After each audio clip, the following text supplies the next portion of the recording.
আসসালামু আলাইকুম রহমতুল্লাহ। আশা করি ভালো আছেন, সুস্থ আছেন। দেখেন আমার সবজি লাগানোর জন্য আমার টবগুলা রেডি করতেছি। মাশাআল্লাহ দেখেন অনেক সুন্দরগুলা পরিষ্কার করে রাখা হয়েছে। আমার ওয়াইফ এগুলো পরিষ্কার করে রাখছে। আর এদিকে আমার মরিচ গাছগুলো অনেকগুলো মরে যাচ্ছে। এখানে অনেক গাছ ছিল, মরিচ জোপালো গাছ ছিল একদম। দেখছেন বন্ধুরা, এই জোপালো গাছগুলো আস্তে আস্তে বর্ষা প্রচুর বৃষ্টি হওয়াতে গাছগুলো মরে গেছে। অল্প কটা গাছ আছে, তারপরে অনেক সুন্দর ফলন হয়েছে মরিচে। আর এইদিকে দেখেন আমার মিষ্টি লাউটা লাগিয়েছিলাম, উপরে উঠে গেছে। দেখছেন মিষ্টি লাউ কিন্তু অনেক ভিটামিন, এই জন্য আমরা লাগিয়েছি। এই যে টমেটো লাগিয়েছিলাম বর্ষাকালে, টমেটো গাছগুলো মাসাল্লাহ বড় হয়ে গেছে। যেগুলো নেটের পাশ, আমার কামারের পাশে নেটের বেড়ার মধ্যে পাশ দিয়ে লাগিয়ে দিয়েছি। অনেক সুন্দর হয়েছে মাসাল্লাহ।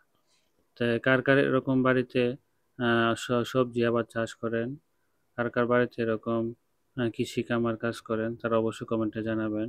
দেখেন এখনো কিন্তু অনেক মরিচ ধরে আছে মাসাল্লাহ, দেখতে পেয়েছেন বন্ধুরা? এই যে দেখেন অনেক সুন্দর মরিচ দিয়েছে। আমরা কিন্তু এবছর মরিচ কিনতে হয়নি, এই গাছগুলা থেকে আমাদের মরিচ আমাদের পারিবারিক চাহিদা পূর্ণ হয়েছে মাসাল্লাহ। তো যারা যারা আমার চ্যানেলটিকে সাবস্ক্রাইব এবং ফলো দিয়েছেন তাদেরকে অসংখ্য ধন্যবাদ। যারা এখনো সাবস্ক্রাইব এবং ফলো দিয়ে দিয়ে দেন নাই তারা অবশ্যই দিয়ে দিবেন ইনশাল্লাহ, আশা করি। তো সবাই এরকম সবজি আবাদ করবেন ভাই, গ্রামের বাড়িতে এরকম বিভিন্ন সবজি আবাদ করবেন, দেখবেন অনেক ভালো লাগবে। আপনি টমেটো চাষ করবেন, বেগুনের চাষ করবেন, মরিচের গাছ লাগাবেন, যেগুলো আমাদের দৈনন্দিন খাবারের মধ্যে লাগে। দেখছেন বন্ধুরা, এগুলো হচ্ছে আমাদের বেগুনের চারা। দেখছেন বীজ লাগিয়েছিলাম টবের মধ্যে, পালিয়ে রেখেছিলাম। দেখেন কত বড় বড় হয়েছে মাসাল্লাহ।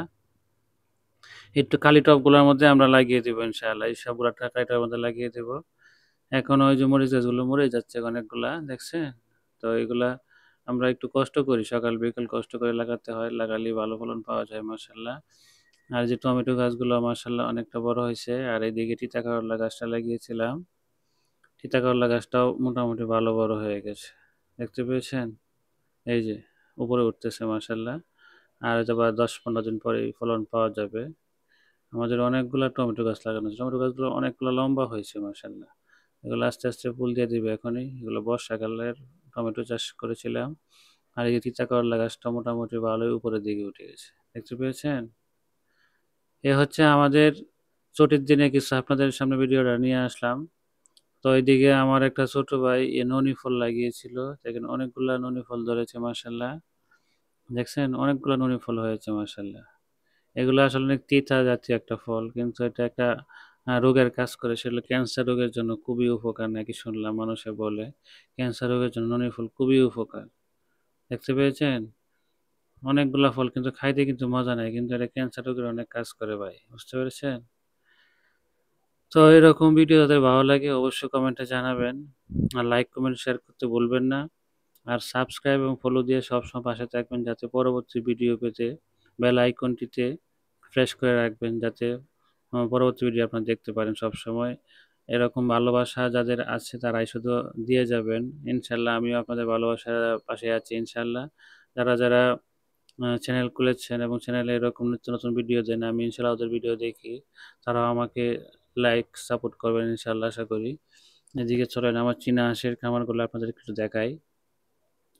এই যে চীনা হাঁসগুলো আমরা খাবার দিয়েছিলাম, মোটামুটি খাবার এই খাচ্ছে। যে আমার চীনা এগুলা হাঁসগুলো, খাবার সবসময় দেওয়াই থাকে এগুলো সবসময় আমাদের সব হাঁসগুলোকে। কারণ একবার ডিম সকালে ফুটিয়ে একবার বের দিই, হয়েছে। বিকালে একবার দেওয়া থাকে, ২ ডিম বেলা খাবার ফুটিয়ে দিয়ে বের হলে থাকি। সাধারণত আর আপনার রাতের বেলা আমরা মাঝে মাঝে দেই। হাঁসগুলো একটু যেই শুকনাই যখন থাকে, ডিমে হাসে হাঁসগুলো তখন কারণ এরা খাবারগুলো আমরা একটু বেশি দিই। 30-35 দিন তো বসা এই থাকে, যে এই এদিকে সময় আমার খাবার সাদা কম চীনা খায়। হাঁসগুলো দেখছেন? এদের শরীরে অনেক ঘাটতি দেখেন এরা কিন্তু পূরণ করার এখন জন্য আমরা ডিমে বিভিন্ন আসছে, ডিম পাড়তেছে মাশাআল্লাহ। ক্যালসিয়াম, এই যে বিভিন্ন খাবার মেলটা ফিমেলটা সবসময় খাওয়াই আর পাশে কি, সারাক্ষণ মাসাল্লাহ। ঘোরাঘুরি করে। যে এই জন্যই আমাদের ডিমের হেসিং রেট ভালো হয়। আমাদের দেখেন এখানে ৩টা মেলে সাথে ২টা ফিমেল ঘুরতেছে, দেখতে পেয়েছেন মাশাআল্লাহ। এই যে পুকুরটার মধ্যে আমাদের হাঁসগুলা প্রায় সময় গোসল করে। দেখেন পুকুরের পাড়ের মধ্যে অনেকগুলা চীনা হাঁস বসে আছে, যে নিচে বসে আছে ২টা, আর যে উপরে অনেকগুলা বসে আছে। তো এগুলা গোসল করে ওই যে রৌদ্রের মধ্যে সুন্দর করে বসে থাকে আলো বাতাসের মধ্যে। ছড়িয়ে ছিটিয়ে সব জায়গায় চীনা হাঁসগুলো এক জায়গায় একেকটা বসে থাকে আরকি। এক জায়গা থাকলে বেশি ঘনত্ব না থাকলে সমস্যা। তো সব জায়গা যদি এক জায়গা না থেকে বিভিন্ন জায়গায় বসে থাকে তাহলে একটু ভালো লাগে। যে বর্ষাকাল মোটামুটি পুকুর পানিতে ভর্তি হয়ে গেছে। দেখেন বন্ধুরা, ওই যে পুকুরের পাড়ের মধ্যে সুন্দর করে আমার চীনা হাঁসগুলা বসে আছে গোসল করে, এবং পুকুরের ভিতরে অনেকগুলো আছে গোসল করতেছে। দেখছেন বন্ধুরা? পুকুর এখন বর্ষাকালে ভরাট হয়ে যাচ্ছে। তো এরকম ভিডিও পেতে সবাই লাইক এবং শেয়ার করে রাখবেন। ভালো থাকবেন বন্ধুরা। আসসালামু আলাইকুম।